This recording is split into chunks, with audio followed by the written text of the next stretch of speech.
Magandang umaga, Philippine Air Force. Narito ang magiging lagay at taya ng panahon ngayong Sunday, 21 December 2025.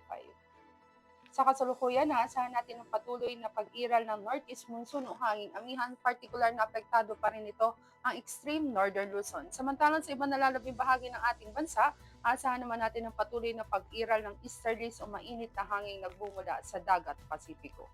Dulot nga ng Northeast Monsoon, naasahan pa rin natin ang maulap na kalangitan na may mahihinang pag-ulan, partikular yan dito sa Batanes. Samantalang dulot sa pagsasalubong ng Northeast Monsoon o malamig na hangin mula sa Northeast at ang mainit na hangin ng easterly, sa asahan naman natin ang shear line na magdudulot na maulap na kalangitan na may kalat-kalat na pag-ulan, pagkidlat at pagkulog, particular yan dito sa may Cagayan at sa Isabela. Dulot naman ng easterly, sa asahan natin dito sa Luzon, particular na yan dito sa may Bicol region, maging sa may Maropa, Aurora at Quezon na maulap na kalangitan na may kalat-kalat na pag-ulan, pagkidlat at pagkulog. Sa ibang nalalabing bahagi ng Luzon, naasahan naman natin ang bahagyang maulap hanggang sa maulap na kalangitan, ngunit may mga posibilidad pa rin yan ng mga pulupulong pag-ulan na kuminsan ay may pagkidlat at pagkulog. Dulot din ng easterly, sa asahan natin ng buong Visayas. Dito naman sa Mindanao, aasahan natin particular sa Surigao del Norte, Surigao del Sur, maging sa Dinagat Island at Davao Oriental ang maulap na kalangitan na may kalat-kalat na pag-ulan, pagkidlat at pagkulog. Sa ibang nalalabing bahagi ng Mindanao, aasahan naman natin ang bahagyang maulap hanggang sa maulap na kalangitan, ngunit di natin inaalis sa mga posibilidad ng mga pulupulong pag-ulan na kuminsan na may pagkidlat at pagkulog.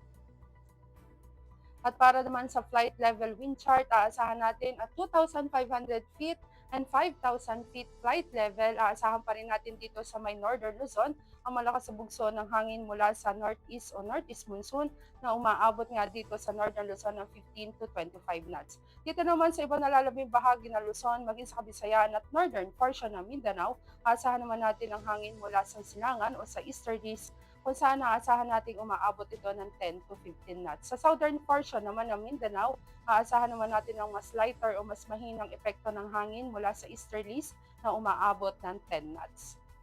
Samantalang dito naman sa 10,000 feet flight level, ang ating mapapansin, aasahan pa rin natin ang northeast to easterly winds. Aasahan natin ang moderate winds dito sa Luzon na umaabot ng 10 to 25 knots.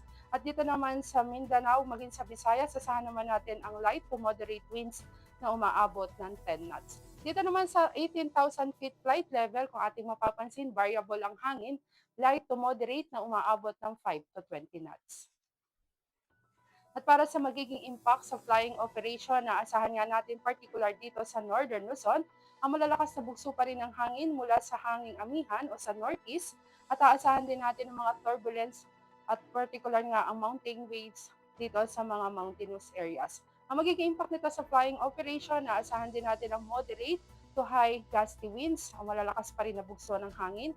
Aasahan din natin ang crosswinds kung saan mas hazard ito sa mga light aircraft. Samantalang sa Central Luzon, maging dito sa Eastern Visayas, aasahan naman natin ang wind convergence o pagsasalubong ng mga hangin at low clouds base o mas mabababang ceiling, at ang magiging impact naman nito sa flying operation ay moderate to reduce in visibility. Aasahan din natin ang kuminsan kung may mga pag-ulan ay delay sa flying. Samantalang dito naman sa Western Visayas, maging sa northern portion ng Mindanao, aasahan naman natin ang light to moderate easterlies, at aasahan din natin ang mga isolated convection o mga thunderstorms lalo na sa hapon. Kung saan ang magiging impact naman ito sa flying operation, asahan natin ng low to moderate localized turbulence, at asahan din natin during convective ang mga development sa thunderstorms. Samantalang dito naman sa southern portion ng Mindanao, asahan naman natin mas mahina ngunit variable ang hangin, at ang magiging impact naman ito sa flying operation, minimal lang ngunit may generally fair weather naman, at kapag may mga thunderstorms, asahan natin ang isolated convective clouds. Ang araw ay sumikat kaninang 0616 at asahan natin lulubog mamayang hapon dito sa Metro Manila sa ganap na 1732. Para naman sa ating moon illumination, meron tayong 2% increasing. At para manatiling updated sa lagay at taya ng panahon, i-follow lamang ang Air Force Weather Center sa aming mga official social media accounts.